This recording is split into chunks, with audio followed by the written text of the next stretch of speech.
Salametkeun diri urang mumpung aya keneh waktu teu bisa urang nabrak lantaran teu kahontal urang bae nyalametkeun diri taqarrub tadarrub ka Gusti Allah. Gusti abdi sanes teu hoyong make Al-Qur'an seutuhna, di antarana kisos itu sangat tidak berlaku, baik eta had zina, had mabok, had maling, had bunuh diri, sama sekali eueuh setik-etik acan diberlakukan hukum Al-Qur'an. Abdi sanes teu bade nurut ka Gusti, tapi ruang lingkup pamarentahna anu geus akur jeung kitab suci Gusti, abdi mah bade unjukan ka Gusti. Ampura Gusti besi abdi kababawa embung, abdi mah embung kababawa tak kudu kitu. Tengah peuting teh kudu kitu tah, mun teu kitu engke dihijikeun jeung bule-bule. Cak Allah dihampura sia ku aing, tapi pan sia pernah ngadukung calon bupati kan?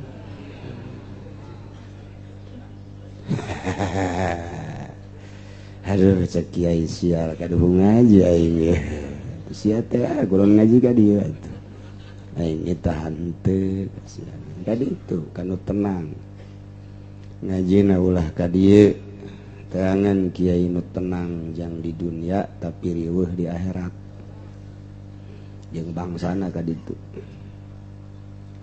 Sing hade dukang dukung teh nya mun berbau-bau bangsa beringin-beringin. Sarua kabeh ge lain Golkar bae. Memang endek ngamajukeun hukum batur.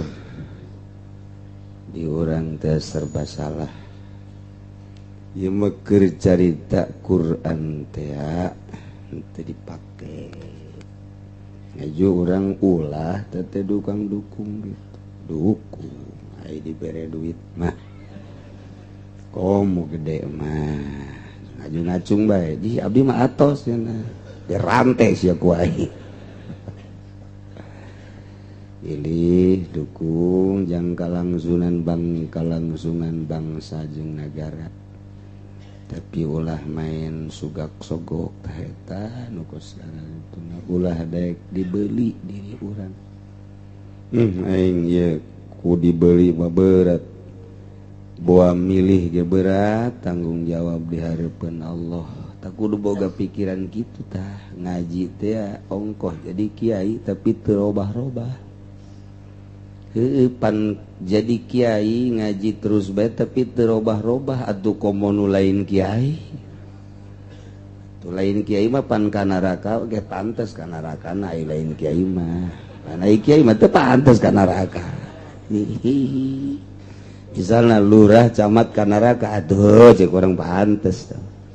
Urang ge ngamanteskeun kananya kanyana. Bupati cenah ka neraka atuh mah jeuhna. Tapi lamun kiai mah kan kadang ji teh kiai di ka mana eta? Oh, tepat. Makin kolot urang kudu makin kolot atuh ilmu urang. Hartina kudu makin apik sebab geus tereh kadi itu sababaraha lengkah di. Ngaji maca kitab mah cik Imam Ghazali lain cik ulah babari horeng ngahartikeun ku hate nu hese teh haju make. Makin urang ngaji makin leuleus, makin bersinar hate, tambah tentrem, tambah waro, tambah tawakal, tambah ngeunaheun salat ka Allah. Kitu beuki ka ditu teh lain beuki abrut-abrutan. begitu Kiai tenar teh terkenal di mana-mana, diambean ku bupati, dijadikan kesempatan eta Kiai ku bok-brok ilmu teh dipake neangan jang meliban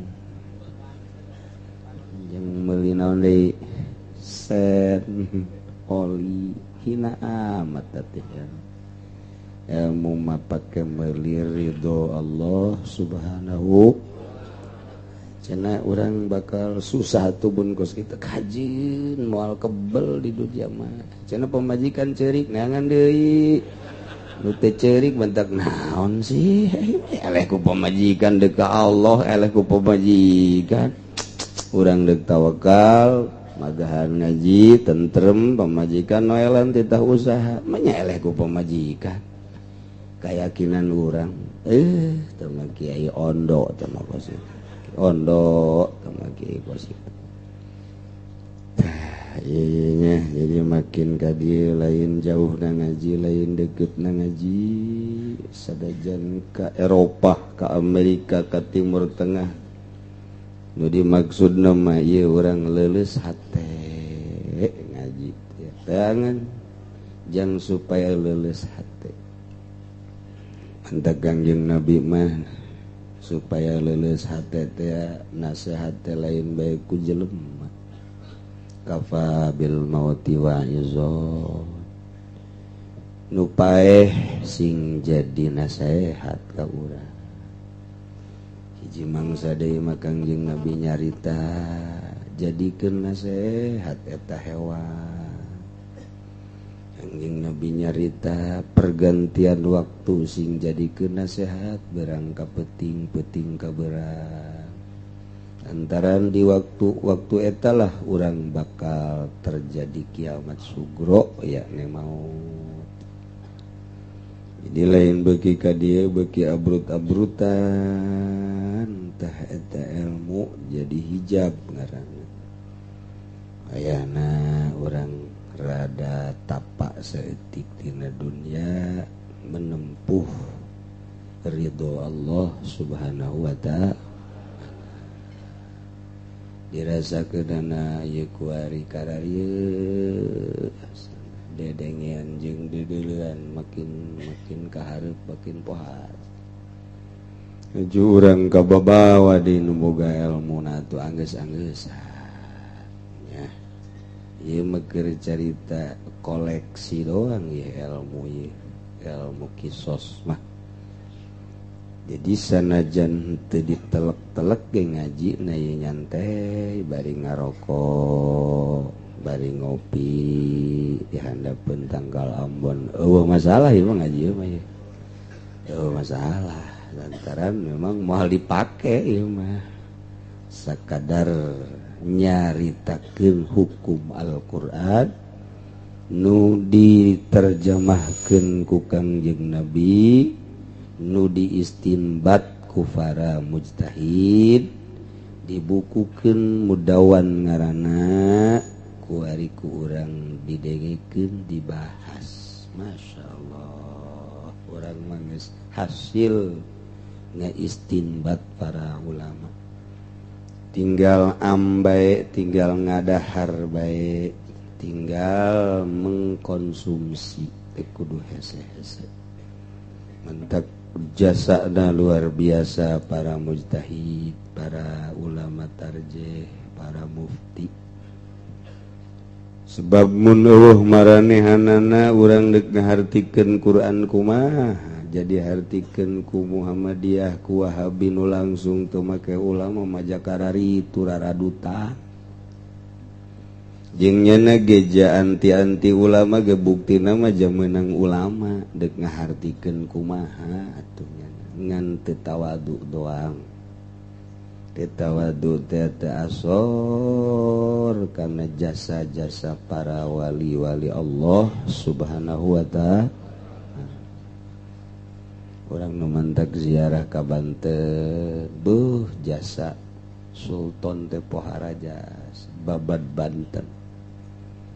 carita cacak-cacaknya nah henteu babad Banten teu berjuang di Banten beuh meureun urang masih kedeh nyekelan ilmu rawayan cimplong meureun loba keneh di urang ye sakieu geus aya sultan dakwah main cimplong terus bae sakieu geus sultan geus dakwah atuh jaga pleh maremi ja terus bae sakieu jiga sultan dakwah ka urang mabok jeung zina ja terus bae dedengan urang geus ambalayah kuari nu kararitu tanya insyaallah beresan diri urang masing-masing sebab nu bekal menghadap ka Gusti urang sorangan nu bakal ditanya diintrospeksi urang KPH kurang geura hisab awak urang hasibu qoblaan tuha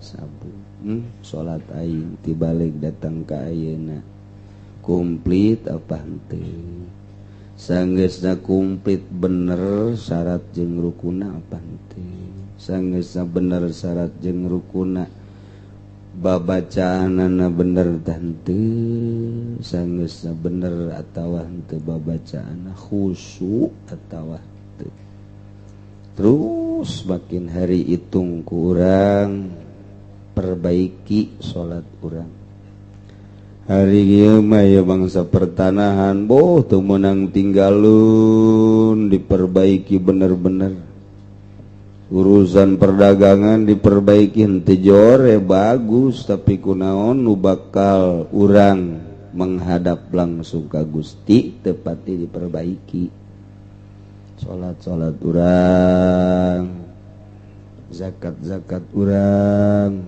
sakedeung deui urang puasa tah ieu puasa urang tingkatkeun tina puasa tahun-tahun nu geus kaliwat tahun nu kaliwat puasa aing menghabiskan bonteng suri 150 nah turun ku ari geus turun 100 jadi dikurangan 50 meulina mah tetep 200 nu 100 jual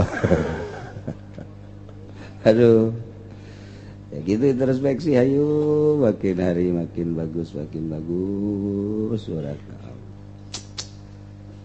eta pepelakan amal urang kitu teh boro-boro ku Allah ku urang ge karasa ieu ku tatangga urang ge karasa ku pamajikan urang ge ku keluarga bakal kanyahoan engke ge ngomongna lain deui rada beda ka haji tahu dia mah ya biasana mah lain kitu puasana wari mah ngadekluk besokna di mushola balik-balik maghrib barang ditanyakeun teh orang morongkol tapi deres sakitu ge deres jadi pemajikan ge beda ngomongna rada aya perbedaan kunaon emang bu biasa nama abrut-abrutan bulan puasa teh aja ngomong tapi di tahun ieu mah ja bagus ka haji teh lo ka mana bejana bea Quran 5 teh genep cenah tah iyalah coba motivasi diri urang dorong diri urang naon nu bakal ngajadikeun motivasi ka diri urang bolak-balik gerege bolak-balik artina nu jadi motivasi teh nu jadi ngadorong model kieu aya jelema jawara gagah jasad sanggeusna gagah pohara kagagahanana deuk betabraka ka rumah sakit urut eta hatena luar biasa leuleus jasa aing nganterkeun bae ai Jumat ka masjid di heula padahal mah tilok salat tadi tilok salat tilok kai bae kiai aing ajak atuh sakiana ieu silaturahmi leuleus kan hate teh ngomong di hareupeun kiai aduh kamari mah kula ambalaya hirup kuari malah dek tobat moal deui besi kaburu pae tuh kan bagus kan hebat kan make tungket jangan lempang ge doakeun cenah kiai lah geus moal deui cenah kula ieu bo Jumaah ge ti heula bae ngaji ge pohara diu barang sehat deui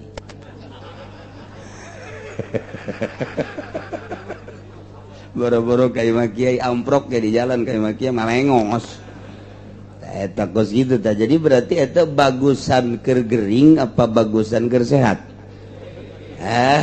orang doakeun mudah-mudahan gering terus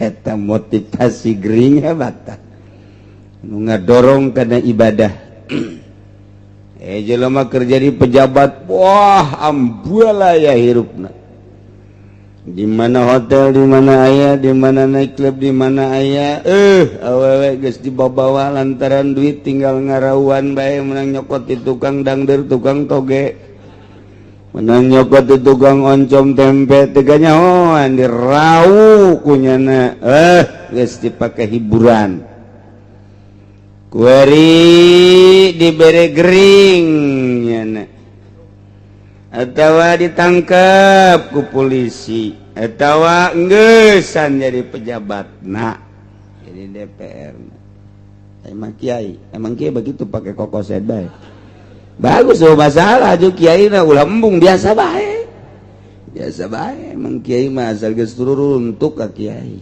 emang kitu ti baheulana aya teu boga masalah mah tilok datang ka kiai emang gitu jadi ulah kieu sia ai geus kieu ka aing ai kamari henteu ulah kitu atuh bengkel jenganan bengkel mana aya mobil bagus ka bengkel atuh malah aya kudu geus dorong tak nu datang ka kieu mah ieu bangsa tahun kolot dan onder di kudu diganti Waalaikumsalam. Dari mana? Aduh, saya dari Jakarta. Ada apa? Sakit saya, Pak. Oh, udah lama ya, ada sebulan malah. Terus tadinya kerja apa saya pejabat, tadinya pakai. Terus ya sekarang mau udah pensiun. Tuh. Dulu di apa anu cek mana? Cerita geus nyana kerja di pejabat mau pohara jasa anu oh iya berarti bayawakna ya nusok diceritakeun dina koran teh iya horeng bayawakna ya cek hate bae ulah oh ini bayawaknya ya ulah gitu ngegel kayaknya dia ada apa doain aja bagi takut saya keburu mati bagus kan terus jangan ngomong-ngomong sehingga tuh guys calik alhamdulillah calik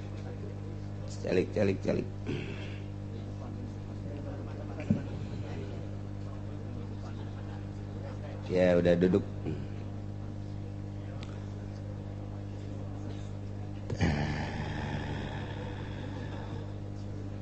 jadi kebelah dia na dongeng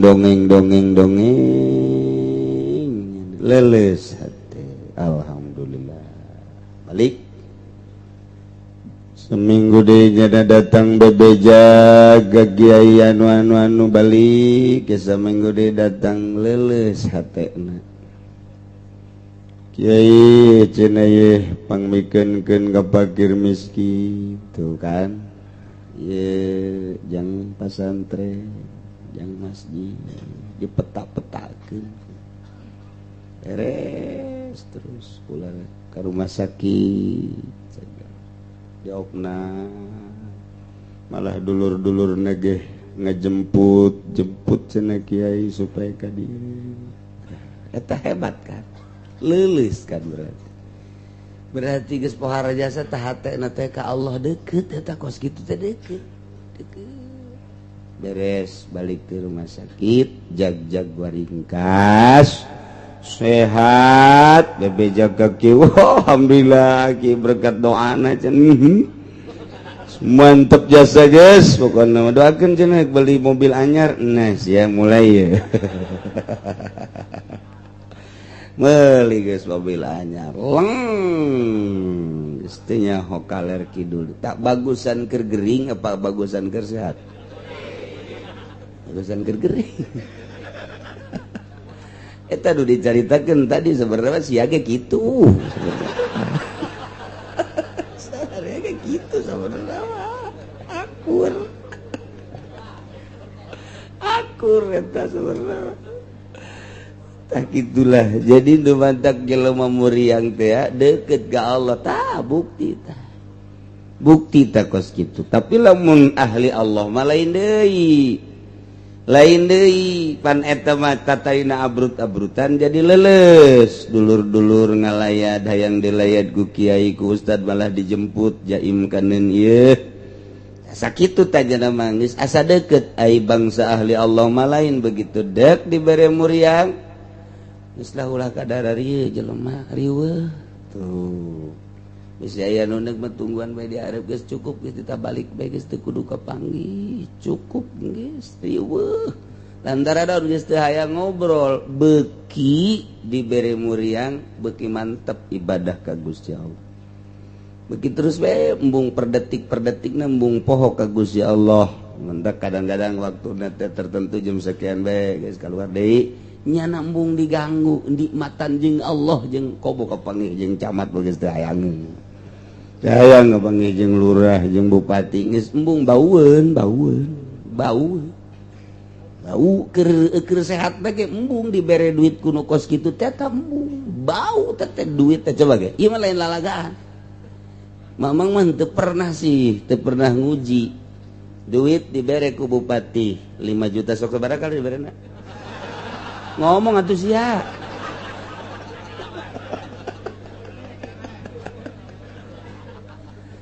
ieu nang dagang atawa nang jujualan ieu meunang ti bupati atau ti pamarentah tenden di dieu nang dagang nang jujualan rada jauh ke satahun buka nu ieu mah pangaruh tah menang jujualan jeung nang dagang ambeuna biasa bae coba nang ti bangsa pamarentah ambean bau eta eta mah tilok ngahajakeun sih tilok dibere ongko meureun deui atau dipake bae terus sekep bau atuh kula bawa asup ka kamar teh kan ieu bau amat aya naon terus bae puyeng bau ka kamar teh puyeng aya naon isi di kamar semprot ku kula mah ke hairspray waduh malah masuk inget eta teh nu sok dibeulem teh buhur seungit paling 2-3 pel leungit ke bau deui dipel isi bau amat kamar aya naon terus bae hate teh jipan bau amat sih di lamari dikieukeun ja eueuh nu bau pas ka dinya oh ieu bau aya naon ye horeng duit ti pamarentah ya tuh masya Allah aduh gegeran bae dibalikeun ka motor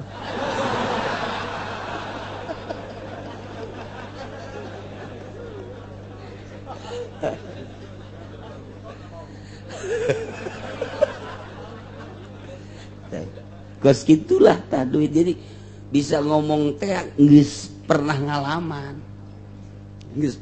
bau tah mas mantap kaju teu hayang ge mantap kula mah sompral gitu hayang mah teu hayang lain lalagaan teu hayang ieu nu mantap diomongkeun supaya kadengeun ku pamarentah ulah mere aing teu hayang jasa sebab bau coba ge lamun urang ambe bau delan sia nyaho ka delan atuh nyaho aja beuki deeran ka bege teu nyaho kumaha mun kitu mah strawberry teu nyaho pantes tarasi mah teu nyaho bohong tarasi bau eta ieu kurang mah ieu ngomong alal hak lillahi taala tengah aja eta duit disimpen bae pernah dibere disimpen kos gitulah terjadi lain ngahinakeun lainon Allah mere kos kitu bau bae eta mah sakitu ge alanyar pan duit ai meunang nu kos kitu umpal lagur alanyar bau masya Allah teman teu hayang embung bae datang ka kuarida embung tah kedah kadengin embung henteu anti pamerintahan teu naon nya pamarentah teh dulur urang tatangga urang butuh nyin KTP butuh pengurusan SPP teh jeung kudu urang kan kudu ngadukung kudu atuh lamun pamarentah negara urang teh kumaha ngan gula embung dibere bau eta duit Masya Allah barang dikaluarkeun henteu kamar jahe woi atuh seger Masya Allah kok mau majikan asup atuh bersinar-sinar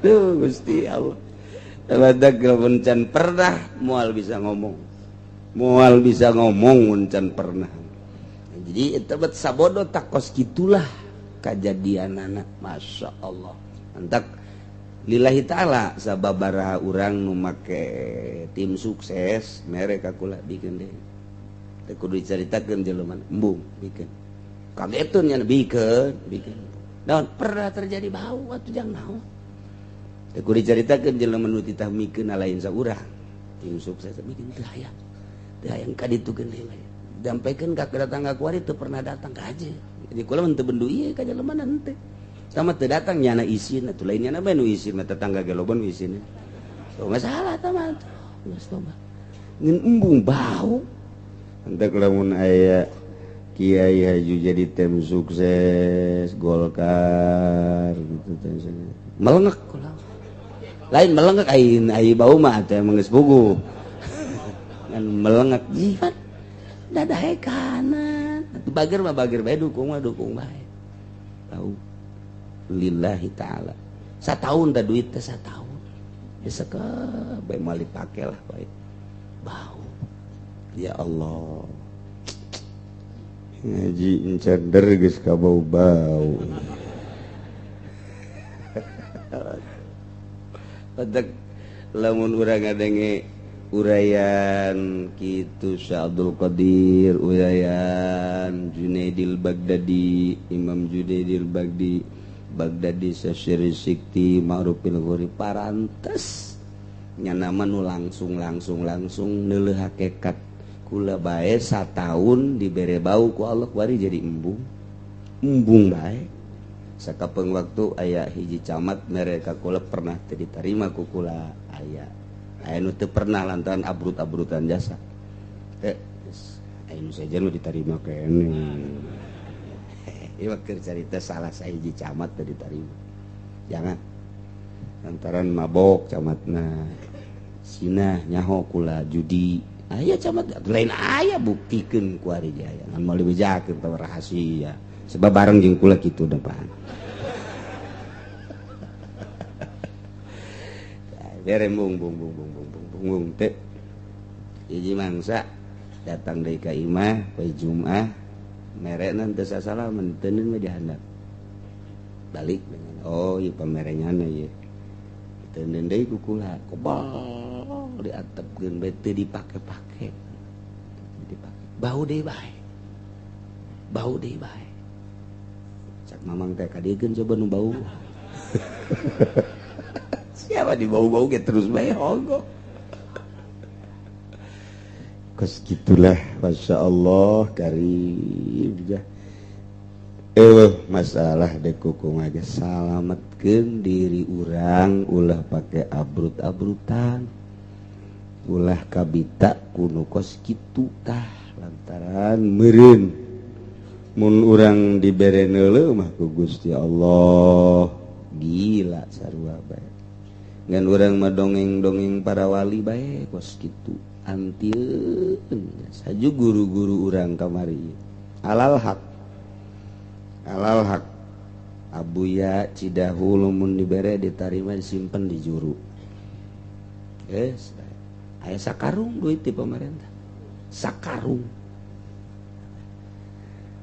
Abah Ucu almarhum caringi nu mentak mabruk ge ilmu na emang kumaha gitu teuneun nya nama di luhur tah kadinya di luhur panjeunna mah boga nya naon karang-karana lain jadi tempat sarena teh kolambu kalor kolambu teh di kuku mah almarhum abah di dieu sok ditendeun bae dilaci tah kos kitu duit eta meureunanan ditarima-tarima aja besi fitnah dibere embung beureun ku Allah. Ai urang kunaon daftar proposal. Keur carita di guru urang. Guru abdi di Wetan sami bae Mama Bakri bata geus terkenal jasa guru urang kabehan. Kemudian atuh sakarang ngaranna Mama Gentur mangeus pohara jasa Mama Satibi. Itu guru nu Cikaida atuh komo nu bara heula. Nu bara heula mah pamarentah nage masih kene encan terlalu zolim geus embungeun. Kunaon kiai kuari antri teu salat asar-asar acan antri pembagian ti sabaraha deui arah? Pun sabaraha? Henteu antri mah nya mah dibere langsung doang teh mah. Ayo nanyakeun nu antri bae. Haju sedih teteh haju sedih ya Allah ya Karim. Kudu boga tekad kajeun teu dahar aing daripada antri kitu ja ilmu geus aya. Mantak naon teh boga tekad kos kitu aing mah kajeun teuing teu dahar daripada antri na amat. Masya Allah ku dibere langsung ge eta teh bau atuh komo antri. Teh otak diteudeun di mana sih kiai eta kiai? Masya Allah. Aing mah ka kiai doang kalain kiai mah sabodoh lah. Sekalain kiai mah emang geus kadinya mauduna teh mah. Eta mah keur carita dibere bahu teh duit. Ya Allah, ya Rabbi. Gusti Allah maaf.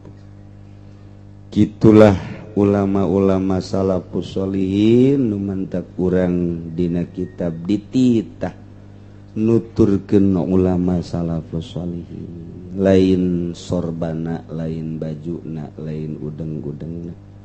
Nu kituna ge tuturkeun di zahirna, cangkangna ngaranna nu jelas teh batinna. Ulah make udeng-udeng pake neangan duit di pemerintah. Ulah make jubah haju gaok kada duit di pemerintah. Pemerintah makeun hayu bae langsungkeun jang pembangunan kantor, jalan, fakir miskin kajen geus tah ka ditu kiai mah ulah panutan. Lamun geus teu bersih bensina boh kahijab. Mun teh kaju teu sejuk dedeketan jeung kiai proposal jeung kiai-kiai anu ngahajakeun menta ka pamarentah. Lain itah misah urang jeung pamarentah lain. Tapi nyana terus urang-urang bagir biasa nyana ja osok menta tulung ka urang doakeun malah mah doakeun mudah-mudahan bener ngajalankeun roda pemerintahan ulah kabita cara batu jasa sarua nyana ge hatena mah yang salah atuh sarua ngan ruang lingkupna bae di dinya da urang ulah kababawa.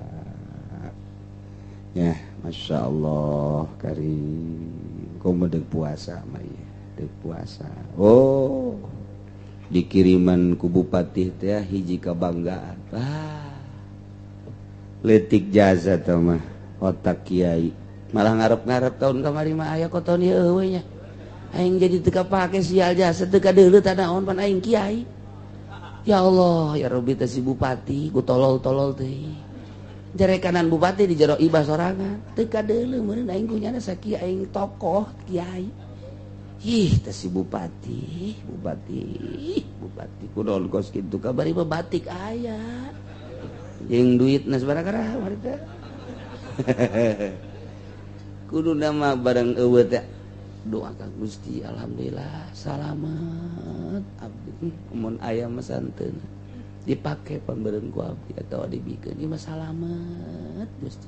Sujud syukur tak kudu mah teu aya kiriman ti bupati teh. Ulah bendu ulah naon ieu mah sujud syukur teh salamet. Jadi ulah motif bendu, lamun motif bendu moal beres atuh ka ditu jadi penggerak teu beres atuh ka dituna disebutna makar bisa. Lain. Damaikeun diri. Jangka Allah bae hungkul abdi Gusti pepegatan jeung makhluk hate deuk ka Gusti bae geus ulah aya ai di kiriman mah tarima bae ai di kiriman mah tarima oh biasa ulah kukubangan mun teu alhamdulillah salamet Gusti. Coba belajar kos itu tak urang ngaji teh geus tahunan belajar kos gitu.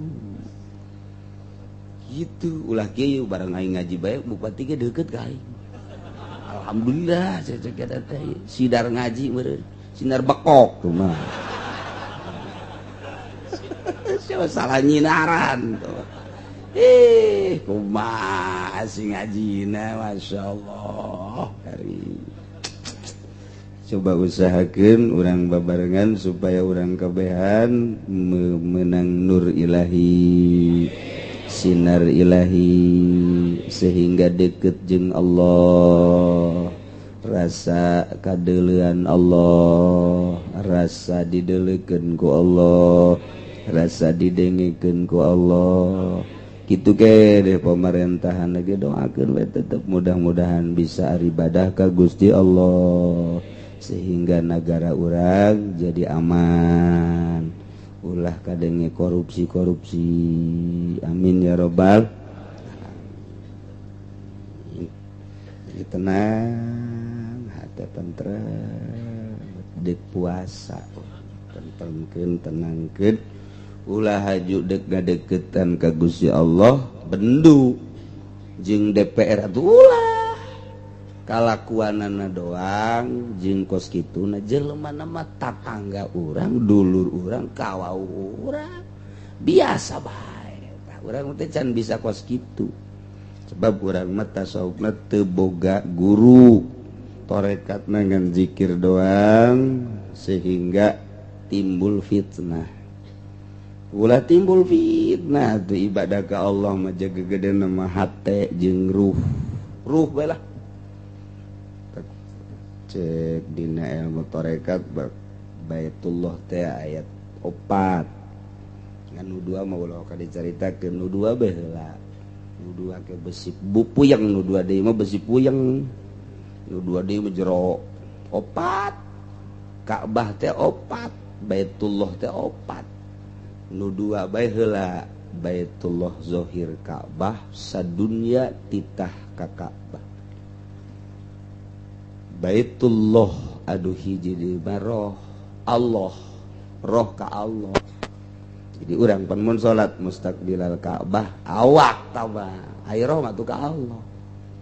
Geus lamun Baitullah mazahir setiap urang setiap saat urang ka Baitullah saat-saat salat. Ari roh maka Allah tuh per detik per menit per hari terus bae. Ieu roh urang Baitullahna Ka'bahna Allah roh urang.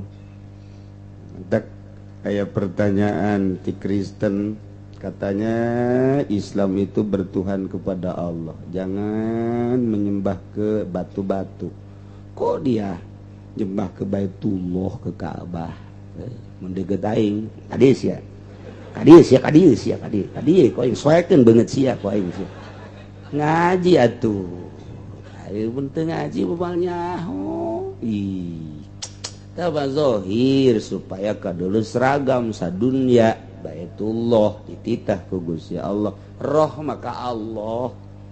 Namun bisa nu manteke ka Baitullah teu bisa mah urang gering atuh nangkarak bae jar roh maka Allah ieu atau di kapal atau ngareupana bae geus masalah atawa nu teu jaho arah je kemana iya nya Baitullah tejauh ijtihad bae sorangan ja nu penting mah roh ka Allah. Ih atuh kumaha mantep kula mah asana sarareneb ngadenge ku situ seneb aju nu ditanyana teu bisa ngajawab deui ieu basa rua bae nu ditanyana dokter Andes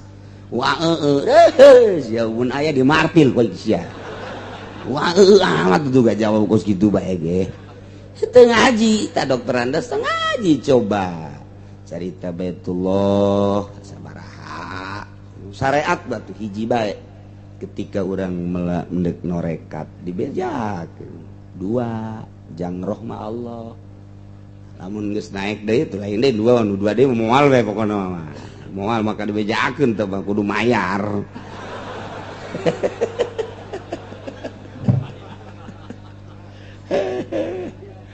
Masya Allah wadak beki mantep ge ibadah teh beki kali itu beki mantep Baitullah na di bawah aya di jero hate aya tekeung teu penting berang di mana batu tekeung nu keung sataduaing sorangan bae sieun sieun kana teu sia bisi aya momonon bisi aya kamangmang bisi aya kuntilanak ya sieun-sieun amat buku sia jadi kuntilanak si baturna si sieun sebab aya Baitullahan teh gitu teh menarik orang menulis cerita kadinya kusak kieu geus bisa urang tah geus nyaho kieu begitu salat horeng awak doang ieu ke Baitullah hate mah kabogo aing horeng gitu geus nyaho pantas sakitu sia nu mana kabogo mana si kupa biasa sarwiti atuh terus bae mantak ke salat atuh ai beungeut mah ka Baitullah awak atuh hate mah ka sarwiti biasa eta pan salat nu tolol teh kos kitu teu nyaho Baitullah eta ngaranna pamean salat urang supaya rapi geus jaho kuari mah horeng Ka'bah teh opatkeun bae nu dua mah encan boga bagian nu dua bae tah nyaho bae heula jadi roh horeng ka Allah masih keneh terusan ayat nu kamari di mana kamari teh ahli sorga teh dibejaan ku malaikat wahai jelema nu iman tur amal soleh antil kumul jannatu uristumuha bima kuntum ta'malun ulah asa-asa syuk geraka ditutuh sorga nu geus disadiakeun jang maneh jung geura ulah di dari bae ribet geura berangkat mana pimpinan kapilahna mana ieu itu ayat aya gara-gara benderana geura berangkat ayo geus berangkat kabeh ka sorga masyaallah dipimpin geus puguh ku Sidina Abu Bakar Siddiq, ku Sidina Umar, ku Sidina Utsman, ku Sidina Ali, Sidina Hamzah. Berbagai sahabat-sahabat kabeh berangkat mimpin para penganut-penganut. Dilanjutkan ku para kitu aulia-aulia Allah geus puguh al-aimatul arba'ah. Imam Syafi'i, Imam Maliki, Imam Hanafi, Imam Hambali. Berikut pengikutna berangkat ke surga. Jeung anu nuturkeun anu iman jeung amilus sholihat tuluy kabelah diana ku para wali-wali sanga ayo terus wah cenah aing adena geus jarah baheula sia geus wah berarti aing teh ngeunangan cenah bandarana salat henteu jarahna ge teu salat emang sia bisa teu salat gitu aing mah jarah ge neangan peperet sugan bae aya sakorsi kama lain zarah tanokasi dagang melalui zarah dagang melalui umroh dagang melalui haji dagang tanokasi itu haji ulah itu sanung ulah pana tuh cenah kitu amat aing mah kitu bae da ieu teh kudu kubatu masalah we geus pokona teman dagang teman mantak balalangkrut ya boga pondoknya na aju ngadirikeun yayasan umroh bangkrut pondok sebab niatna ge lain deuk ngaluhurkeun agama dagang kabehan teu aya hiji dua nu bebeneran kula ieu deuk ka Mekah geus aya tu jamaahna mah lantaran ieu jamaah perlu pembimbingan besi salah toapna besi salah engke saina jeung sajabana kiai mah diberangkatkeun ku kula eta bae pangbimbingkeun nya tu teu naon geus kos kitu mah niatna karena Allah masalah tah kos kitu mah ngaji keneh aju ulah nanyakeun ieu sabaraha pina tah asal geus pi bae dagang ngaran asal geus pi bae dagang ngaran ulah nanyakeun kos kitu geus pokona bae ieu mah karunya ka masyarakat bisi teh jahun ketoap batur maka kenca nyana kakatuhu tabrakan kan sai kudu mah disopah heula ka marwah nyana mah ti barwah ka dibabalik jadina bisi kos kitu doang ke bisi kieu deui di ditu naon jumroh batur mah di Aqabah wusto nyana mah asal eta lancuh bae jeger lain masjid emeng besi gitu doang tak dituduhkeun ayo atuh gitu karena Allah masalah gaji ngarana dah cik malaikat antil kumul jannah surga wahai jelema nu iman tur amal soleh beragat surga nu bagian maneh geus jelas ditambahan deui ku kafir-kafir anu jatah surgana ku ari jelas-jelas moal kunyana diwariskeun ka maneh uristumuha dua urang boga tempat deui Masya Allah bokingan urang asli hiji jeung warisan ti kafir-kafir wah rajas waduh lamun teh mah satempat ayat 70 widadari sedengkeun tempat ieu 70 kali 70 wah itu bisa ka mana gugulingan di susu widadari urang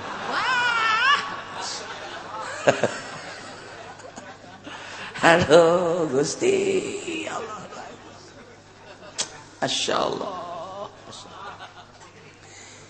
kuari mah ahli sorga geus cicing di sorga ahli neraka geus cicing di neraka geus masing-masing tempatna kuari mah malah sorga teh pernah dibukakeun ditinggalikeun ka ahli neraka tuh itu sorga teh tempat maneh nu sabenerna mun maneh iman jeung amal soleh kulantaran maneh teh iman ka Gusti Allah jeung ka Kangjeng Nabi Muhammad maka ieu tempat anu jang tata dina jang maneh kuari mah geus diwariskeun ka tatangga maneh doh geus nginahin jasa pokona urang di sorga kuari mah urang sorga geus cicing di sorga urang neraka geus cicing di neraka maka kuari ahli sorga nanya ke ahli neraka wanada ashabul jannati ashaban nar ahli-ahli sorga teh menyeru ngagero ke ahli-ahli neraka lamun aya ahli sorga samiliar berarti samiliar ngagero kabeh mana ting kuaramat samiliar jelema hoi ahli neraka cengeng-cengeng ujian pangang ceuli didinya teh lain kudu kabehan lantaran bahasana ge ashab teh jama kapanggih jeung jama aljam jama di mana muqabalah jeung jama iza qubila lil jami maka tusiat maknana tengke diwarna-warna dibagi-bagi carana mungkin kelompok itu ngomong ke ahli surga mungkin kelompok ieu ngomong ke ahli surga mungkin deui saurang-saurang yang ngomong ka jelema anu kunyana diwauhan keur di dunyana henteu lain bareng kabehan ngomong sakumaha abri kan jeung polisi lamun geus siap kabehan siap dan ngomong kabeh bareng teh aya kelompok itu kelompok ieu aya saurang-saurang nah ieu bahasana jama kapanggih jeung jama nada ashabul jamah ashaban nar aljamu idza qubilat lil jam'i maka tuziat maknana engke bakal diwarna-warna berarti mungkin per kelompok mungkin perorangan nah bisa saurang kapanggih jeung saurang deui aya jelema ka sorga ku ari ieu kapanggih jeung ahli neraka babaturanana Tedi sia di neraka aing di neraka Ted sia kunaon ieu di neraka kunaon pan sia keur ieu aduh jeung aing babaturan keur di dunia kok di neraka sih kredit ada geus puguh tabakan kos kitu tamata ieu mah jeung kafir baheula teh keur di dunia teh urang wau kasih engko material ko ahut eta tadina urang nyokot paralon kanyana nyokot kayu kanyana nyokot engsel kanyana magan sok ngobrol ai prak di akhiratna urang maka sorga si ahut maka neraka kok di neraka. Iya. Kenapa kok di neraka? Ya nggak iman. Waduh kok, aduh, di neraka ya, panas ya, jangan ngomong. Aduh. Atawa Presiden Gus Dur kapanggih ke jeung Presiden Clinton baheula kungsi ngobrol wauheunnya nama jeung George Bush wauheun jeung George Bush engkekan Gus Dur ka sorga, Clinton ka neraka, George Bush ka neraka, jeung berbagai-bagai nu ka neraka kafir kan disapa ku Gus Dur. Hai Clinton, dadah. Dadah. Sini. Come here. Ngobrolnya ada didinya. Waduh tuh.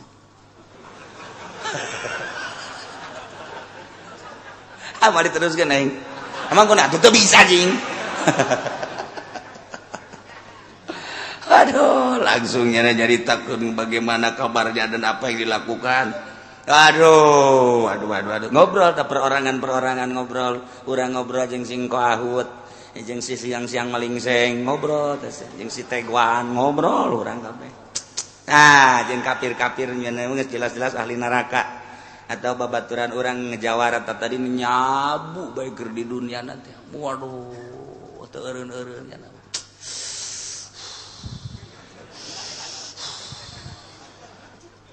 Nyaho kaler kidulnya. Geus teu nyaho naon teu naon. Kasangan. Saya kira, keur aya di langit aing. Di langit sabaraha di langit ka-7 aing keur di Sidratul Muntaha. Goblok nyabu bakos gitu, tolol. Saya kapanggih jeung saha? Waduh, kapanggih jeung Gusti Allah. Tolol teh coba. Nu jamu mah bloon. Nu jamu mah kan lamun kumaha kadengena, ngadenge nyana mantes rajaban nyana asa ka langit. Ngadenge kitu Kangjeng Nabi kitu naon naik buruknya asa naik buruk aing geung Jibril naik buruk ya kan. Jibril urang mana bojong. Tolol taruh jabu. Gele mah kecil jabu. Mantep guys. Tambah ku ekstasi. Dicarekan geus euy nya. Syakaron. Tolol sia kikitlan we aing keur aya di sorga Firdaus. Waduh, eta jelema nyabu teh kos kadari. Di Indonesia teh pohara lain bae masyarakat biasa, polisi, abri nyararabu geus teh aneh. Deui cenah kieu ulah sok suuzon aing mandek suuzon bae. Kumaha lamun ditajakeun data lengkapna nyaho jasa aing. Ulah sok sombong ge sekali-sekali sombong. Kon kos nyahoeun jasa makana kitu ge nyaho jasa. Abri nu mana moal bejakeun eta karak rahasia. Polisi mana eta karak rahasia. Lain apa polisi tangkrang gimana bae lo. DPR ge nya abu sarua bae. Sok sambarangan kiai ngomong teh abong letah henteu make tulang cak satulangan letah wajan. Eta sasangeunana bae atuh gue main bae aing menyaho. Sia teh lo boga ka nyaho. Sepeda dagang toge itu siapa? Emang kiai osok beberangkatan gitu, tetep kudu beberangkatan nyaho mah, nyaho jasa, nyaho di mana kiai? Makana ceng. Dah, ahli sorga nugas aya di sorga, berbagai kelompok. Berbagai perorangan kapanggih nyana jeung ahli neraka bahkan ngageruk. Weh Teddy, kok ahot? Waduh, kamu di neraka ya? Iya nih. An qad wajadna ma wa'adana rabbuna haqqan. Nyata-nyata jelas-jelas kami ini telah ada di surga dan apa yang pernah dikatakan oleh Rasulullah disampaikan dilanjutkan oleh para sahabat dilanjutkan oleh para ulama-ulama. Ulama mengatakan bahwa siapa orang yang beriman, takwa, beramal soleh nanti akan diberi kenikmatan yang hakiki. Telahnya sekarang saya merasakan surga yang luar biasa. Apa yang dikatakan oleh para kiai-kiai yang kebetulan kiainya juga bukan kiai Golkar, Golkar mah nggak tahu sekarang di mana itu kepalanya, nggak tahu saya. Ini mah kiai yang asli. Ya dia pernah menyatakan bahwa siapa orang yang beriman kepada Allah dan Rasulullah, beramal soleh, akan diberi kenikmatan yang hakiki, surga. Saya telah menemukan qad wajadna ma wa'adana rabbuna haqqo. Mantap bener. Bukan sekedar mantap, mantap. Ada apa sih itu di sana itu? Wah, tete banyak bener tete. Berbagai potongan semua. Udah pokoknya enak sekali dah. Buah-buahan banyak di sana, kendaraan luar biasa. Oh, pokoknya mah pengen minum, kita pengen air apa juga ada. Yang namanya bir Manson itu mah kecil. Oh, di sana di surga yang saya rasakan luar biasa banyaknya. Wah, pokoknya mah susah nyeritain jah. Sebab apa? Dulu kan kiai mengatakan kalau Muludan Rajaban, dia selalu mengatakan siapa orang yang beriman dan beramal soleh, surga bagiannya. Di sana akan menemukan kenikmatan yang hakiki. Saya sekarang sedang merasakan, sudah merasakan qad wajadna alaih. Saya telah merasakan ma wa'ada rabbuna haqqo, nyata-nyata. Yang mau saya tanyakan, fahal wajadtum ma wa'ada rabbukum haqqo? Apakah engkau juga menemukan apa yang telah dijanjikan oleh Allah, oleh Tuhan, bahwa setiap orang yang tidak iman, tidak beramal soleh akan masuk ke neraka? Ini sudah menjadi kenyataan apa enggak? Nyana ngomong kolu naam. Apa yang engkau telah tanyakan tadi, bahwa kenikmatan yang hakiki bagi orang-orang yang masuk surga engkau telah merasakan.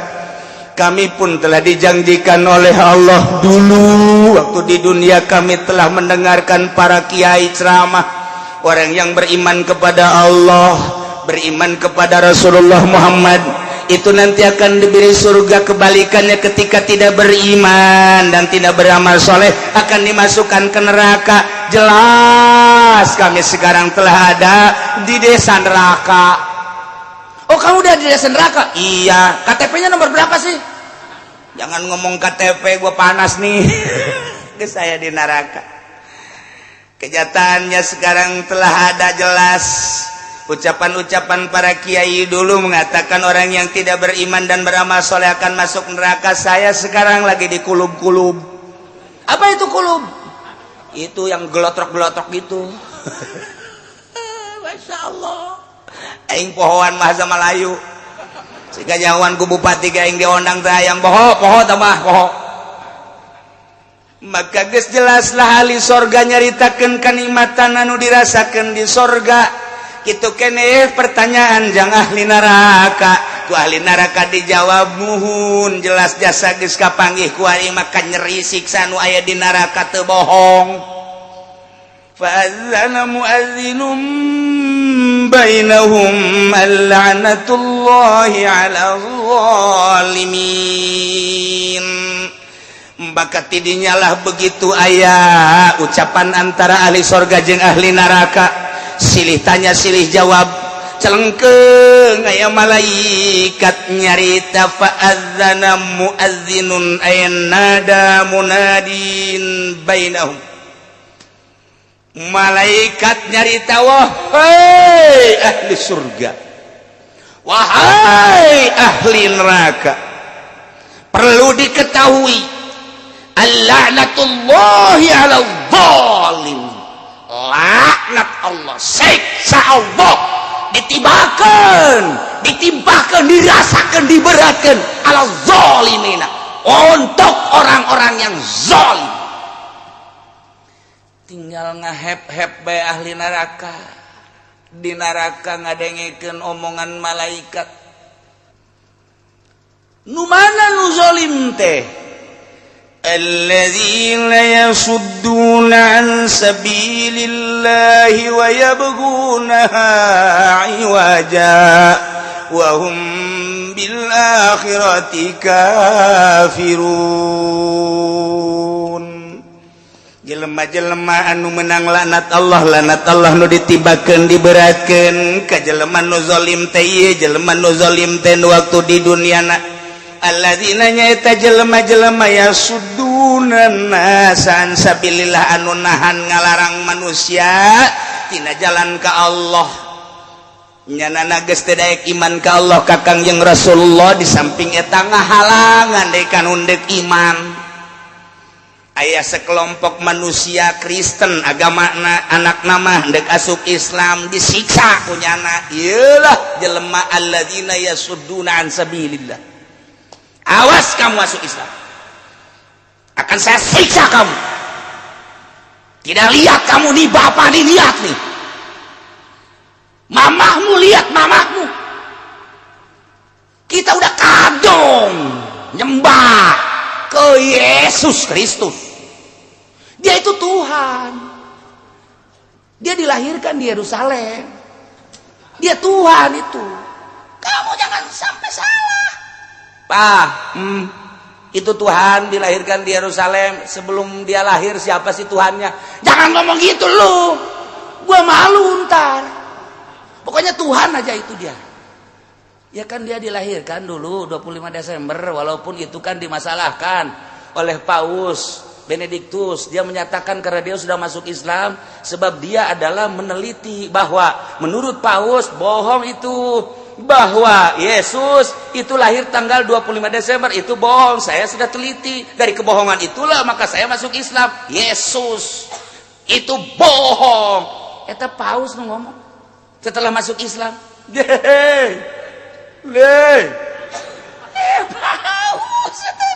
Paus Yohanes Paulus pun mengatakan bahwa Yesus Kristus itu Tuhan dituhankan sebelum dia wafat, sebelum dia meninggal. Saya masuk Islam. Asyhadu an la ilaha illallah wa asyhadu anna Muhammadan Rasulullah. Bohong itu Yesus. Yohanes Paulus nanya, naritakeun kebohongan Yesus Kristus. Nu kuari makana ditahan ge. Paus Benediktus eta karena menyatakan kebohongan Yesus Kristus. Nah, saya mau masuk Islam aja Pak ya. Jangan! Kadong, tahu kadong lu? Itu bahasa Cengkareng tuh. Kadong lu, Tuhan kamu itu Yesus. Dia dilahirkan di Yerusalem. Iya, itu Tuhan. Tuhan, sepakat semua orang. Jadi dulu itu mengadakan konferensi bahwa dia adalah Tuhan. Jadi eta nyieun Tuhan teh konferensi muncak urang mah di MPR gitu. Blonnya. Blon. Jadi eta benang ngajukeun masyarakat bahwa Yesus itu adalah Tuhan. Itu sebelum lahir siapa Tuhan jangan ngomong gitu lu. Gua susah kalau gitu tuh. Susah gua juga. Gua juga gak tahu itu sebelum Yesus Tuhan itu siapa enggak tahu. Katanya si Allah. Tolol tuh coba itu. Tapi lo kalau coba-coba lo keluar dari Islam, lo gua siksa lo. Lo kan anak gua siksa dah. Pokoknya mah kalau enggak kasih makan, enggak sama sekali. Kalau suruh makan, makan terus lo. Serta mejen lo. Apa itu mejen? Nah itu bahasa orang pondok mejen tuh. Gak tahu kamu mejen. Itu bahasa pangjore-jorena bahasa mejen. Di dunia nggak bahasa mejen. Masya Allah, tapi tetap baik hidayah mah datang, hidayatul khalqi, hidayatul irsyad, hidayatul taufik. Allah nu bogana kajen teuing di tengah-tengah masyarakat, di tengah-tengah keluarga nu kafir, wayah datang mah hidayah Islam baik. Boro-boro eta deui, ieu nomor 1 di dunia ngaranna ge Paus, eta makan imamna Kristen mah, tapi tetep baik wayah hidayah nyulusup mah ku Gusti Allah. Iman mahal iman mah, tapi kadang murah. Anak Ki Haji urang Bitung cuman sekolah doang di Semarang, balik ka dieu asup Kristen. Murikak bulu urang mah. Aya deui jelema ka Yogyakarta kuliah bebenean nyana jeung Kristen, balik hanya setahun ka lemburna menta ka bapana ditikakeun jeung Kristen. Eta mah no Kristen tah mah Kristen masa no kudu kawin jeung Kristen. Di puguku lagi geus asup Kristen. Naudzubillah min zalik. Mahal murah hidayah Allah nu ngatur. Ya Allah ya Rabbi, lamun urang nyaritakeun hidayah Gusti Allah nu agung, Abu Jahal kurang kumaha pinterna mamang ka Kangjeng Nabi tapi tetep bae teu iman ka Kangjeng Nabi. Ya Allah ya Rabbi, tetapi Ki Umer anak bangsawan jelema anu hebat luar biasa kaya rayanya nama pakaian anake mun kuarima puluhan juta tetapi dibere hidayah ku Gusti Allah jadi pelopor jana perang di hareupnya hidayah hehe atuh hidayah mah hese jelema ti mana-mana daratang hayang ngadaekeun pangajian supaya leuleus hatena supaya leuwih nyaho ka Gusti Allah hidayah datang urang lembur di dieu mah endahan indit ulah seris ya segeun serikeun bloon sia aing kasinggung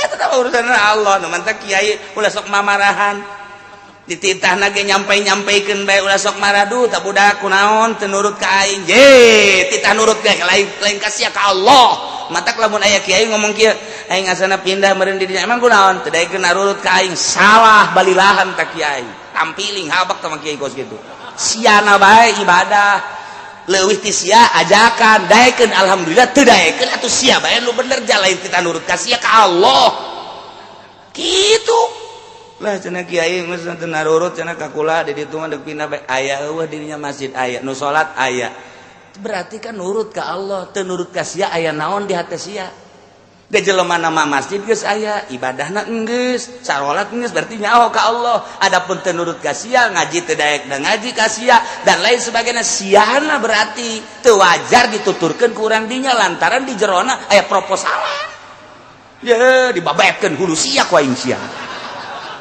tuh pan sia mah cenah kiai mah sayu kos kitu bae aing mah kos kitu pugu ngomong ulah nyalakeun di diri sia introspeksi jalan kita nurut ka sia ka Allah urang cicing di dinya teu ngaji ge teu magahan ngaji jelema geus balaleuneur teu kudu ngaji ibadah bae ka Allah maca Quran nu loba maca shalawat nu loba zikir nu loba jehe ulah sok aju kulaonnya teu daekeun ngararaji ka aing hawa nafsu eta kos kitu gehe nah alladzina yasudduna an-nasa an sabilillah nahan teu meunang asup Islam saya Kristen yasudduna an sabilillah saya Yahudi yasudduna an sabilillah urang kuari lamun nyaritakeun tentang penganiayaan Yahudi terhadap Islam Masya Allah aya nu geus 3 peuting saminggu teu dibere dahar datang ka dinya sugan teh dibere dahar tonjok ieu na huluna ku pistol ces golepa seringan penganiayaan Yahudi terhadap Islam emang kos kitu Yahudi mah ti baheula ulah dijadikeun ku kumaha biasa bae urang mah ibadah ka Gusti Allah geus aya catatanana di Lauhil Mahfuz teh kos kitu nyana mah nyana urang mah urang bae ku ari nyaritakeun tentang dakwahna Yahudi di Indonesia je atuh emang nyana mah ti baheula dakwahna kos kitu nya nama deuk ngayahudikeun Islam urang na bae sing kuat iman ka Allah iman ka Kangjeng Rasulullah kakarak dibere kreditna ge urang ngelai kakarak dibere televisi bae ge ngelai dibere tayangan-tayangan bae ge urang ngelai datangkan teu berjamaah mimitina kabla ditu lemah teu salat je atuh urang anu salah jadi urang anu bener mah ya teu hayang aing diperbudak ku Yahudi piceun ta televisi urang emang sireman ganti tolol kiai aja tolol itu boloon bin tolol teger atuh teh moho alai Yahudi atuh aing Yahudi mah Uzair atuh aing mah Kangjeng Nabi Muhammad Nasrani mah ka ditu Yesus Kristus atuh aing mah Allah jeung Kangjeng Nabi Muhammad kumaha cek Allah bae aing mah dina Al-Qur'an geus diceritakeun politik menurut Al-Qur'an ekonomi menurut Al-Qur'an aing mah deuk nurutan eta nyana dakwah aing bae titik beres ujian ieu mah sok kabawa ku pikiran nyana Pak ayo sia geura dakwah di dieu je tolong sebangun panasna amat dunaham jangan di dia ngembangkan Kristen Aisyah nge sholat nge tilok sholat aja mah orang pada yang seri Aisyah balinger kan dah ya tu pokoknya mah aing mah teu sholat ge aing kudunya ngembangkan ieu bentar ayang ngomong atuh pikiran siapa heulanan kudu sholat lah kalau mau naon siapa pokona tak sebab nu kos kitu mah okos bener bae engke na tidak boleh panggil dan aku pendeta kamu ini ada apa sih? Pokoknya nggak boleh ngembangin di sini. Nggak boleh, kami yang merasa tenggagu. Kamu punya mobil nggak? Punya. Bagus. Lek. Tuh bawa mobil saya. Yang mana? Oh no. Makasih ya. Yang kurang lembur kemarin teh sih galak amat teh ngomong. Lah, masing-masing basi agama. Masing-masing basi. Ieu negara demokrasi. Itu geus bae, kurang-kurang nyana-nyana. Kok beda jeung kamari? Lo omong. Eta sih ganti mobil mana ti mana? Eta lah masalahna. Tuh kan. Ayo teu salat teh kos kitu. Ayo salat lah ibadah teger mah. Ngaganggu kana salat aing. Ngaganggu kana perjalanan ibadah aing. Ieu teu beres ye kajian kumaha. Eta. Urang kan kababawa ku hari. Kababawa urang ku hari make pakaian ketika Natal milu, make nu moncongong ka dieu milu, trompet milu. Urang lamun nyaho sejarah nama sedih sebenarnya. Kumaha di Spanyol baheula aya Raja Isabella. Pan Spanyol teh negara Islam. Mantak loba ulama jebolan Spanyol, orang Spanyol. Ketika raja tersebut ningali kebiadabanana, maka dibrondonglah muslimin, tembakan. Ketika nunurut ka raja dicirian, etalah make kerucut, eta teh ditembak. Siapa yang ikut agama aku, nurut kepada aku, aturan-aturan aku, cek Isabella. Inilah tandanya di pakaian kopea eta.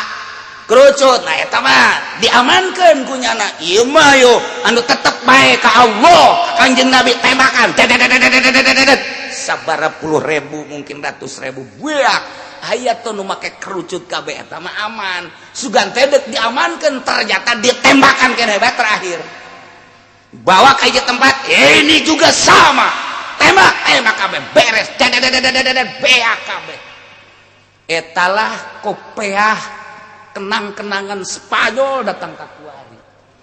Dipakai ku anak urang, sebenarnya mah nyana teh nganyerikeun urang duh sia goblok. Kunaon make kopiah kos gitu? Eta teh penganiayaan terhadap Islam. Urang teh nyaho sejarah dipake bae pan ku urang. Anak urang dibelikeun nyok. Oh, aja pamajikan urang, milih hiji deui cenah jang di dieu, jang di dieu. Itu nyawa sejarah makanya menurut nyawa sejarah Inggris, Masya Allah eta teh non kitu ngaranna pembantaian terhadap umat muslimin mukminin. Ulah cukup pakai kopiah bae, cukup pakai kopiah hideung, make kopiah haji ulah make nu moncongong kos kitu. Bila perlu geus urang mah daripada kos kitu make helm bae geus. Make helm ka masjid geus make helm bae geus urang. Kunaon sih make helm lain daripada make nu ka luhur mending make helm bae geus. Salat geus dikitukeun bae geus make helm bae geus. Tuh, teu kebal pamajikan datang aya ka haji aya di masjid sing hade besi galak. Emang konon rada robah pikiranna. Lain maka gerogol ke masjid. Nah iya alladzina yasudduna an sabilillah nu ngahalangan nyana dakwah menghalang-halangi untuk masuk Islam kabelah dieuna wa yabgunaha iwaja nyana terus-terusan dakwah neangan jalan-jalan anu sasar mengkolkeun tina bener kana sasar nyana terus-terusan ngondisikeun urang ge aya anak sia ieu tujuan deuk ka mana bangun naon kitu ngaranna maka samping bebas kula mah deuk mondok bae deuk mondok ka mana deuk mondok ka ditu bae kula mah hayang ngaji bae sakola bae sakola ulah mondok engkene sia hese teu boga ijazah mah hese dahar sia tah eta kolot wayabgunaha iwaja batur dek lurus ke Allah dipengkolkeun sakola eta ge termasuk jahanam tak kolot je mang wayabgunaha iwaja eta batur deuk masantren hayang nyaho ka Allah hayang nyaho ka Kangjeng Rasulullah melalui kitab Al-Qur'anul Karim anu dijabarkeun ku Kangjeng Nabi Muhammad melalui hadis Bukhari Muslim dan lain sebagainya anu diijmakeun ku para ulama melalui kitab-kitab fikih dan lain sebagainya nyana hayang nyaho ka Allah melalui syariat naik tarekat naik hakikat cakolot da ulah sakola bae sia dibiayaan ku aing hayu hayang kuliah ka mana dekat Semarang dekat Kudus dekat Yogyakarta dekat Mesir hayu ku aing dibiayaan asal sakola ieu kolot wa yabghuna iwaja jahannam j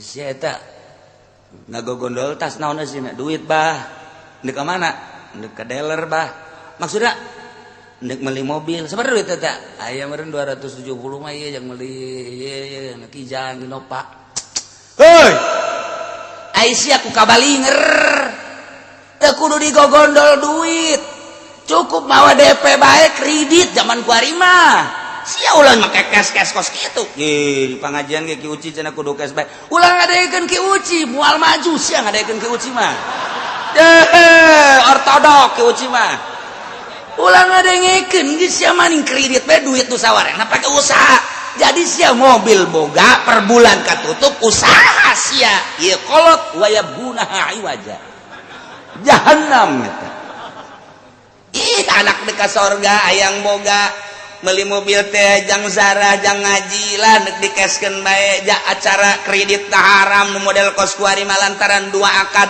antara cash jeung kredit beda harga kecuali anu saakad cash jeung kredit akur bae ieu mah kan beda ieu mah ndek lurus jalan ka Allah melalui cash diulah ku kolotna wa yabgunaha iwaja jahannam ta kolot dipengkolkeun ku kolotna masyaallah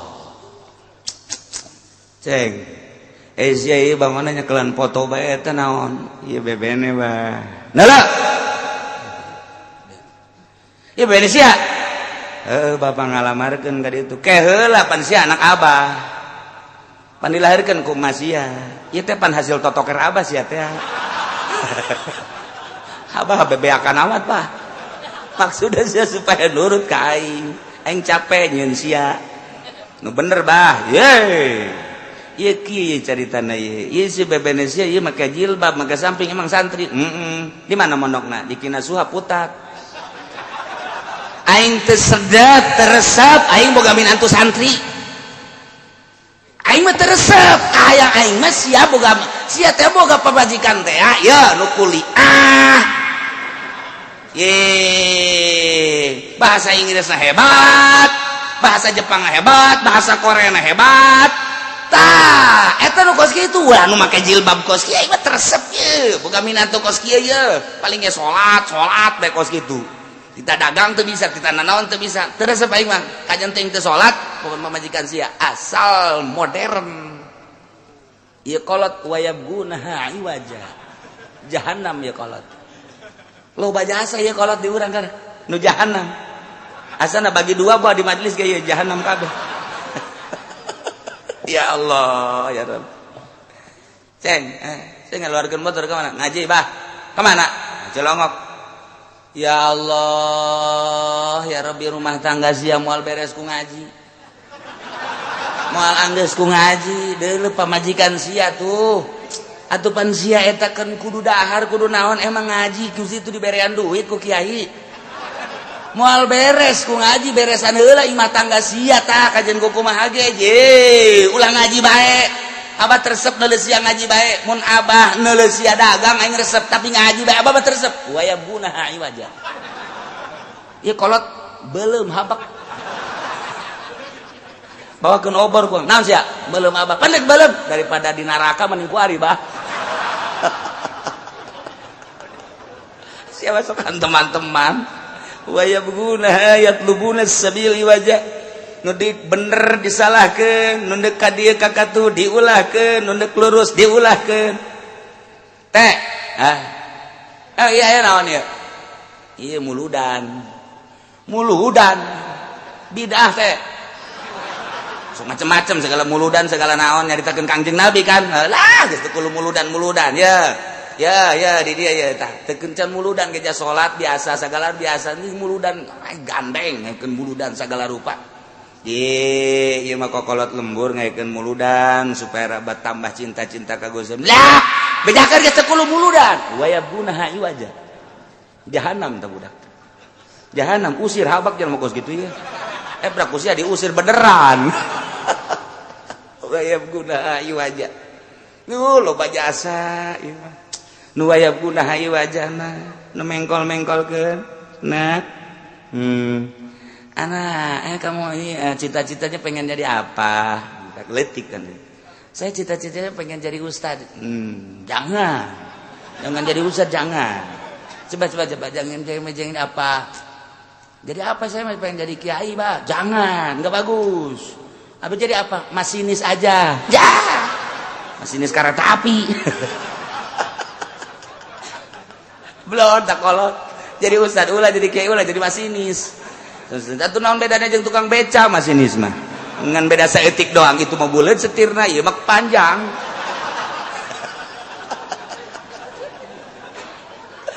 Ya Allah, ieu wa yabgunaha iwaja. Ya Allah ya Rabbi. Neng. Ieu kakak kieu Neng. Naon? Jaimah geus teger, mobil atuh geus aya 3-4na, perusahaan geus maju. Quran kan nitah nyandung. Nah, ieu mah kakak mandek adil saadil-adilna. Pokona mah mun di neng 2 poe, di dieu 2 poe, mun di neng sapoe, di dieu sapoe. Itu mah kumaha musyawarah jeung para syaitonir rajim engke.